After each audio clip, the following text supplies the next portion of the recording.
So I'm joined by Bobby Ford. Bobby Ford is a pro wrestler, entertainer. Bobby, I found out about you on Instagram, and it reminded me of my first time I saw wrestling. It was a WWE match when I was like 5 or 6, and I was obsessed with Sting. And you're not like a typical wrestler that I grew up with. And we were talking before this, and you were telling me that you saw your first wrestling match in 2004 and how you were fascinated with it ever since, and you've been following it. So I wanted to get you on here and talk about wrestling, your background in wrestling. So thanks for joining me. Yeah, I'm happy to be here. I was a kid, and I saw it on TV, and it was something that, just the motion of it and that the entertainment and energy of it really captivated me from early on. And I'd watch it and I'd get so wrapped up in it, man. I'd be jumping around my bedroom cheering for the good guys to win, booing the bad guys, and it was something that I don't talk about a ton, but I think pro wrestling probably taught me what right and wrong were. Because when you're doing something that's obviously wrong and not the right thing to do in front of a crowd of people, they're going to let you know. And when that crowd's 10, 20,000 people, they're going to really let you know. So early on watching John Cena, hustle, loyalty, and respect, fighting Edge, who was called himself the rated R superstar. It's pretty clear how you should and shouldn't behave. Yeah, so I love that. I've never thought about wrestling as like a moral lesson. One thing I find fascinating about wrestling is the idea of a persona. And Bobby Ford isn't your real name. It's kind of a. Oh, sure it is. Right. Sure it is. It's your real name. Yeah. What was it like creating this character, this persona, this wrestling persona? So, with wrestling and creating a persona, I guess with anything in creating a persona, there's two ways you can kind of take it. One is you can completely remove the reality of it and become entirely a character. Mm-hmm. Or you can take who you really are and just turn it up all the way and be that all the time. And that's kind of the route I took. Bobby Ford is a representation of who I am. I go by Livewire Bobby Ford. So in the ring, in front of crowds, like I've really tried to bring an electric feeling and emotion to everything I do. So that's kind of the point, is to be high energy and really positive and going until like you're going to have to make me quit, because I'm not going to do it. Where do you think all this energy comes from? How do you have like all the energy to do something as grueling and focused as wrestling? I think anything that is, like you said, focused and grueling, it's rooted in human emotion. Whatever emotion is going to drive you to do the thing it is you're passionate about, you have to really lean into it and focus on that to drive you. So for me, it is the crowd. It's the feeling of like making people excited, getting them excited to see me, getting them amped up. If I hear a crowd cheer or boo or have any sort of reaction to what I do, that's the fulfillment that a pro wrestler is always looking for. You're looking for that feeling. When you can make them feel something, that's how you know that you did your job, and that's the fulfillment that you get. That's how you can be content. If I go out there and I'm working my ass off and they don't react to anything I do, I'm not going to go home feeling good. So that's what I strive for. I strive for, making crowds care, making them invest their emotion and their time and their energy into what I'm doing. That's the goal. I see. So this might be a little too deep, but like, where do you think that need comes from to get a positive reaction from a crowd to get such an overwhelming response? All right, well, we'll play armchair psychiatrist for a second. Yes. I don't mind. I mean, I'm an open book. Middle child. Mm-hmm. Had 3 brothers, so we were always vying for attention and approval, and sometimes that came out in some not so positive ways, but we were all characters from an early age, and that, and also just I think that was something that always came naturally to me, was to try to entertain and try to make people's day brighter. Sometimes I fell on my face trying to do that, but I was always an energetic kid and somebody that tried to get attention, even though sometimes that, especially in like my teenage years, that probably wasn't what I should have been doing. Right. I probably wouldn't be sitting on this couch now if I had put myself into something boring that would make a lot of money, Yeah, you're following your path. Yeah, and everybody has to do that. Yeah. So from a kid, you started becoming obsessed with wrestling. Talk about the trajectory of you deciding to be a pro wrestler and get in the ring for the first time. What was that trajectory like? So I was I had kind of fallen away from wrestling. Like I hit high school, I was playing football, I was on the team. Right. But I was staying active and busy and involved in some other things. I went to college and I kind of picked it back up just watching it and being a fan. And then I found out about the local independent scene. I went to a 901 wrestling show, and from that night on, I was like, not only do I want to do this, I can do this. Like I saw what was there, and something woke up and was like, you're gonna do this. You're gonna make it happen.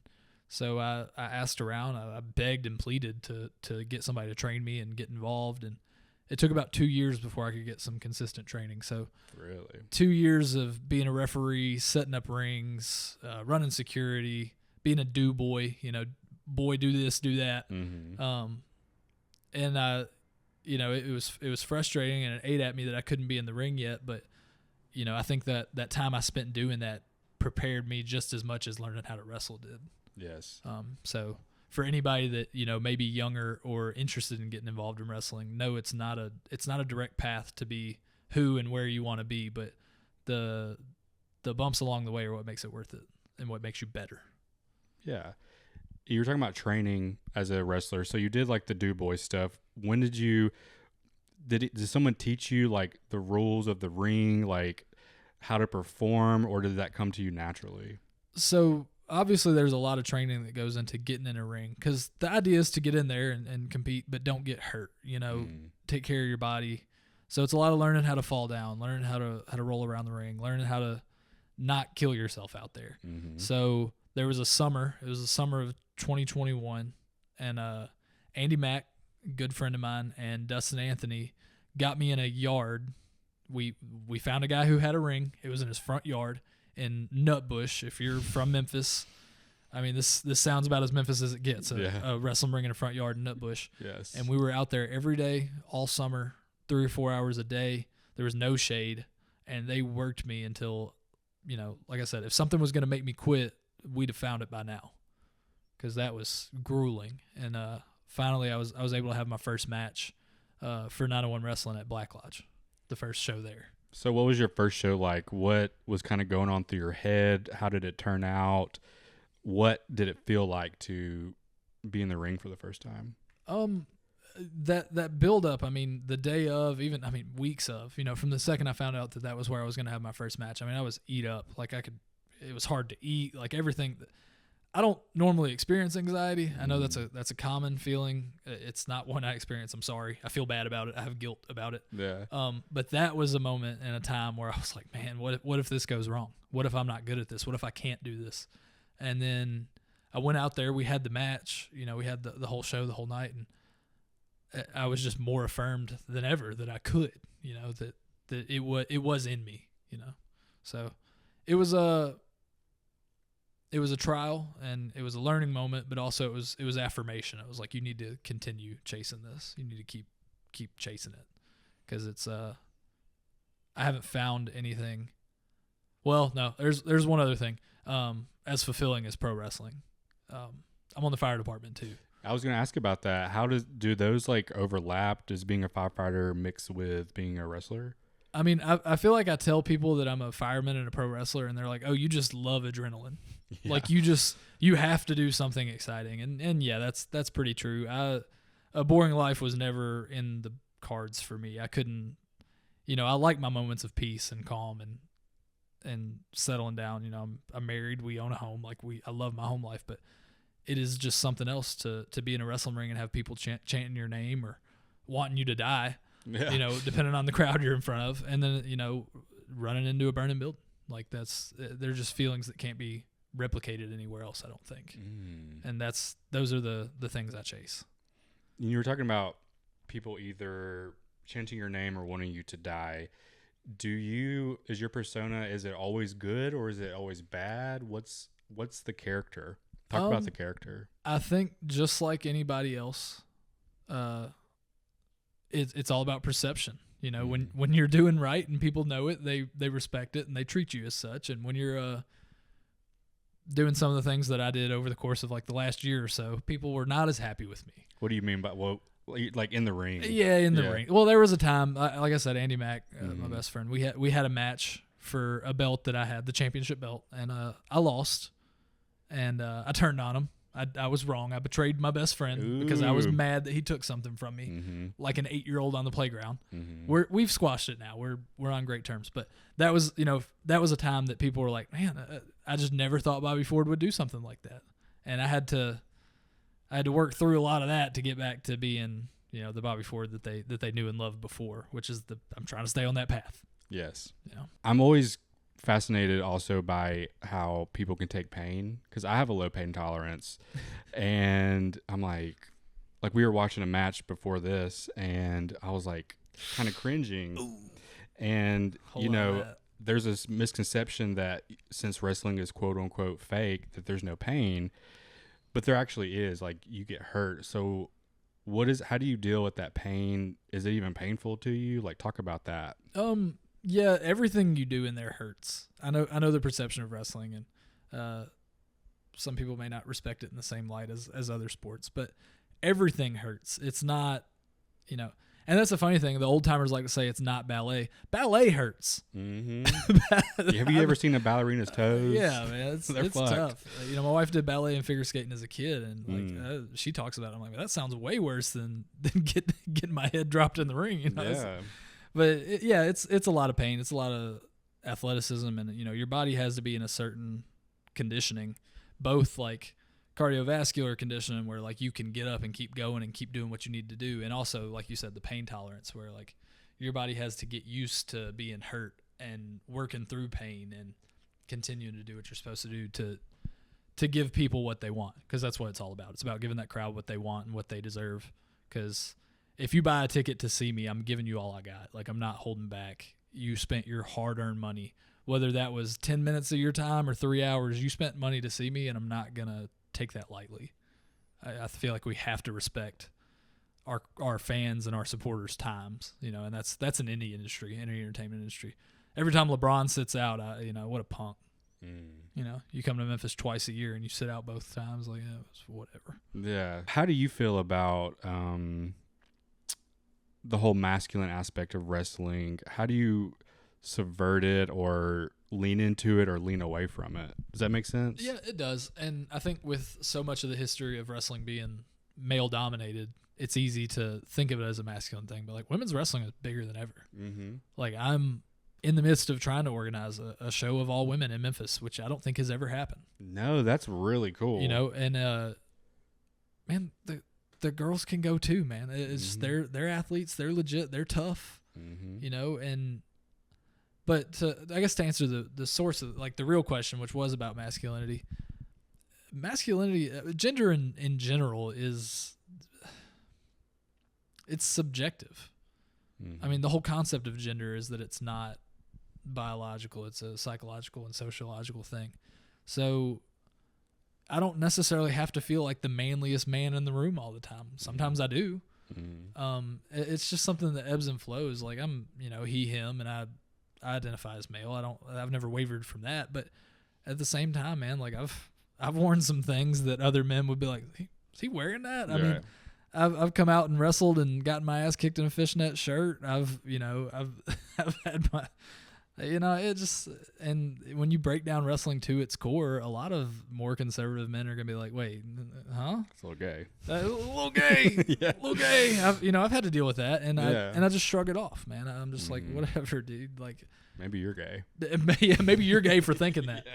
Maybe, you know, for taking that direction. Because at the end of the day, I'm just trying to entertain a crowd. Yes. And that crowd can be men, women, children, grandmas. I mean, we need more meemaws in wrestling. We do need more meemaws. We need like a meemaws friends of Memphis wrestling. Yeah, if you look at like the older footage of pro wrestling, man, the crowd was full of meemaws. They were into it, man. They'd be out there waving their cane, and there were meemaws out in like Oklahoma that would stab the bad guys. They'd bring a knife to the wrestling and try to stab the bad guys. Oh my God.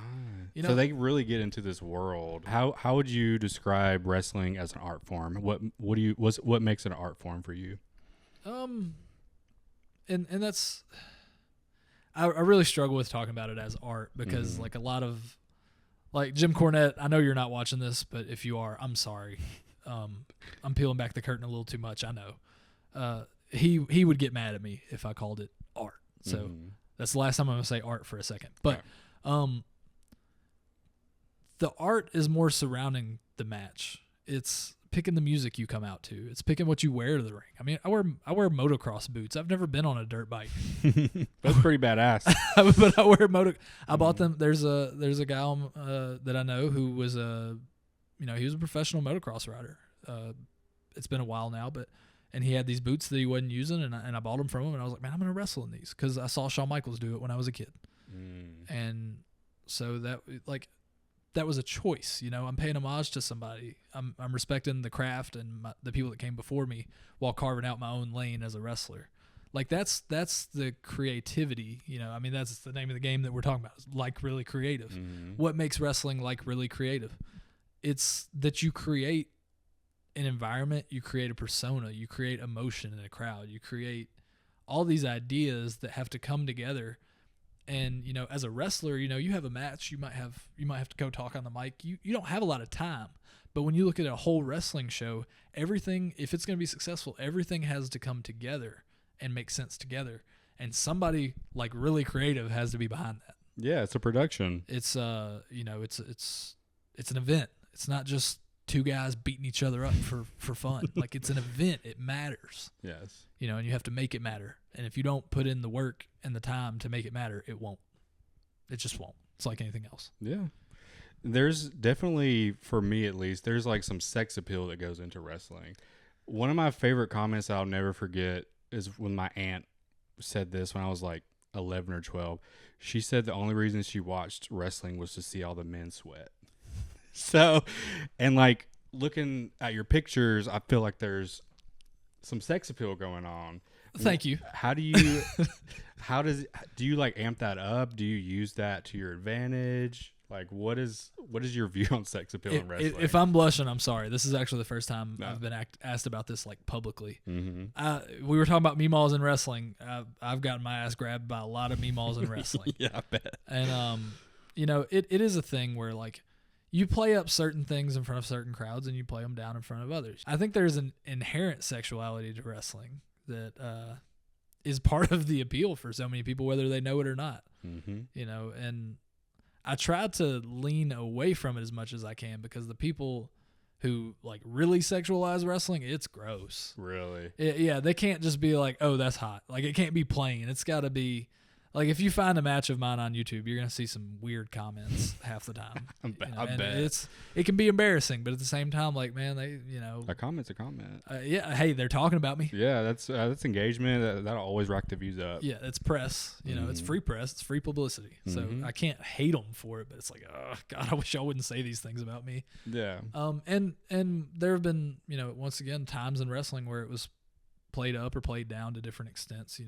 We were talking about women in wrestling earlier, and for a long time, that's all they were treated. They were an afterthought. They were there for sex appeal. They were there to entertain a bunch of horny teenagers who didn't know any better. Mm-hmm. And they've worked really hard. There's some great women athletes who worked really hard to change that perception and be like, no, we're legit. We're wrestlers. Women have main evented WrestleMania now, and I'm happy for that because I remember growing up, and that's just not how it was presented to me.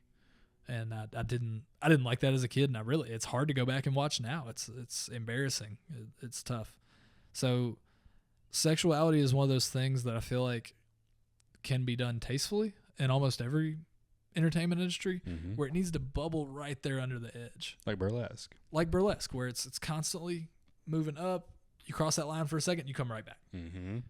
That's kind of the thing where like give them a little something. Sure, I don't mind that, but like if the whole focus of this is sex, it's not going to be sexy. That's true. And I think that's a criticism of a lot of modern media in general is that it's not sexy. Mm-hmm.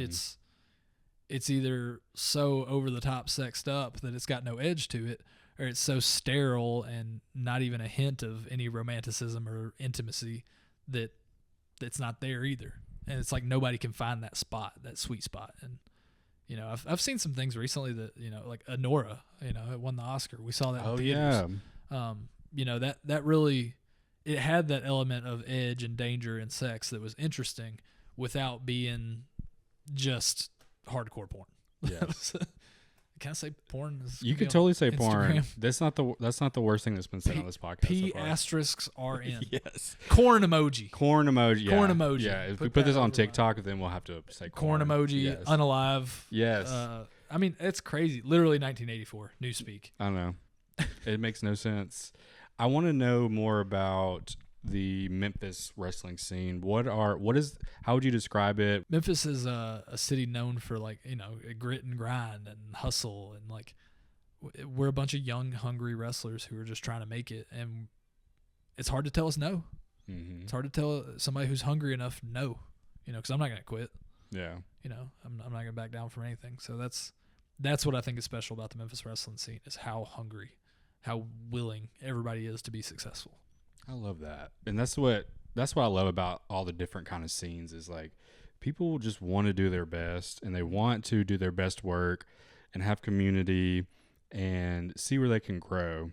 And I guess that's a good segue to my last question, is like, and my favorite question to ask is, if you had all the money and all the resources, what would be your dream project? How big would you want Bobby Ford to get? I love this city, and I don't plan on leaving. Like, Me neither. First off, reopen Liberty Land.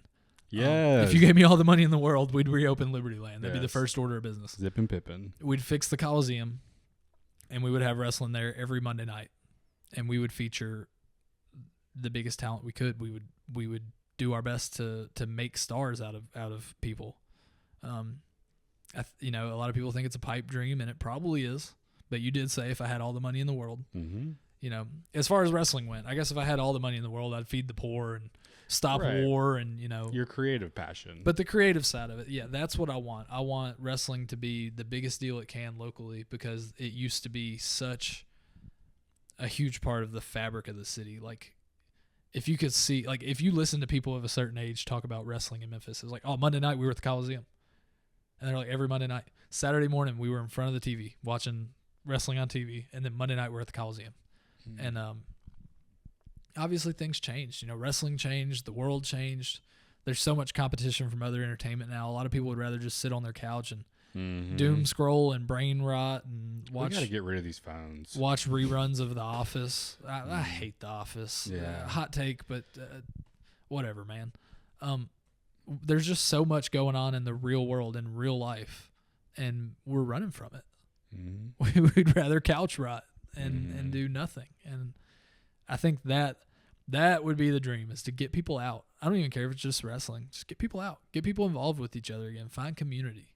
It's something that I think we are starting to struggle with, and I worry that it's only going to get worse with further advancement of technology. Mm-hmm. You know, I saw The Matrix. Yeah. You know, it's really a struggle, because like it is become an addiction to people. And, you know, as someone who's dealt with addiction, this might be the hardest one I've had to like think about, having to like give up my phone and stuff like that. It's like the instant dopamine release. Yes. And like, we are also, not all, I don't want to generalize, but a lot of us get a lot of validation from likes and engagement on social media. Mm-hmm. And like you said, getting a reaction from the audience, it's like, that's a high in itself. And it's like, you know, when it's one you can seek constantly from the comfort of your own home. Yes. That's where it gets dangerous. Exactly. You know, so, cause I can't hear you cheering for me from the couch. Right. Well, Instagram's about to release a voice thing. So maybe. Oh, God. Yeah, maybe. But I really want to thank you for coming on the show. I've learned so much talking to you. I think you're very intelligent and thought out. That's a first. Yeah, like you said some bangers in there. It's like, and I have really good things to bold when I do the Q&As. But I can't wait to see where you grow, and like hopefully see you in a show at the Coliseum one day. So maybe. Thanks for coming on. Yes, sir. Thank you for having me.